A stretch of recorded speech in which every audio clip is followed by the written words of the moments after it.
আমার নাম হচ্ছে রেজওয়ান খান জন। এটা মূলত আমার খালুর বাগান। হ্যাঁ, এটা আমার খালুর শখের বাগান। এটার ঠিকানা হচ্ছে রাজশাহী জেলা বাগমারা থানা মাদারীগঞ্জ বাজার হাসিপুর গ্রাম দক্ষিণ।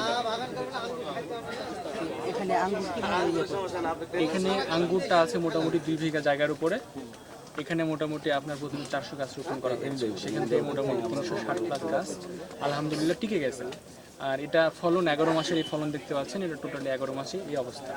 বাংলাদেশের সরকারকে আসলে এখন এটার মাধ্যমে কিন্তু কিছু বলার নেই। এখানে সম্পূর্ণ নিজস্ব উদ্যোগে নিজস্ব প্রতিষ্ঠায় সর্বদিক দিয়ে সব কিছু নিজস্বভাবে করা হয়েছে। এখানে কোনো ধরনের সরকারি সহযোগিতা বা কৃষি অফিস থেকে কৃষি দপ্তর থেকে কোনো ধরনের সহযোগিতার মাধ্যমে এখানে কোনো হেল্প নেওয়া হয় নাই বা পাওয়া হয় নাই।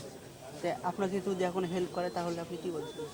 হয়তো বাগান কর্তৃপক্ষ যিনি মেন মালিক যারা আছেন, আমার খালাতো ভাইয়েরা, ওনারা এটা পরিচালনা করেন, তারা যদি সরকারিভাবে এখানে যেমন উপরে দেখতে পাচ্ছেন নেট দেওয়া আছে, এই আঙ্গুর বাগানে মূলত পলিশিট ইউজ করা হয় আমার যতটুকু জানা মতে। তো পলিশিটটা ইউজ করলে আঙ্গুর বাগানটা আরও ভালো হয়। বা এখানে ওটা সরকারিভাবে একটা প্রসেস আছে যেটা বাগানিদের পলিশিট দেওয়া হয়, তো সেটা হয়তো দেওয়া হলে আমার যারা বাগান কর্তৃপক্ষ আছে তারা গ্রহণ করতে পারে, সেটা সাপেক্ষে যদি তারা হেল্প করতে চায়।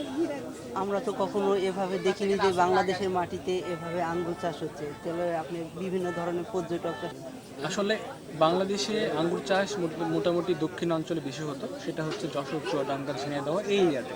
তো উত্তরবঙ্গে আঙ্গুর চাষটা খুব স্বল্প পরিমাণে ছিল, যেটা নাটোর এরিয়াতে আমরা যেখান থেকে বা চারা সংগ্রহ করেছি বাঘাতে, এই ধরনের এরিয়াতে মানে এই চারা অল্প পরিসরে করা হতো বা হয়েছিল। তো উত্তরবঙ্গ যে আঙ্গুর চাষের জন্য উপযোগী একটা মাটি, এবং উত্তরবঙ্গের এই মাটিটা অনেক উর্বর মাটি, তো সেটা এই বাগানটা দেখলে এই উত্তরবঙ্গের মানুষ বুঝতে পারবে, এবং এখান থেকে এই বাগান দেখে তারা হয়তো আরও অনুপ্রাণিত হবে বা বাগান আঙ্গুর চাষ করার জন্য। এখানে গাছের চারা বিক্রি করছেন? অবশ্যই এখানে হিউজ পরিমাণ এই বছর প্রথমবার মোটামুটি 20,000+ চারা করা হয়েছিল। তার মধ্যে 1/3 3 ভাগের 2 ভাগই শেষ হয়ে গেছে, আর কিছু অংশ আছে। প্রতিটা চারা কত করে নিচ্ছেন? প্রতিটা চারা মোটামুটি আপনার বিভিন্ন জাত আছে, 350 আছে, 300 আছে, 400 আছে, 500 আছে, 600 আছে, মোটামুটি 6টা জাত মিলে 6টা জাতের আলাদা দাম। আচ্ছা, আপনার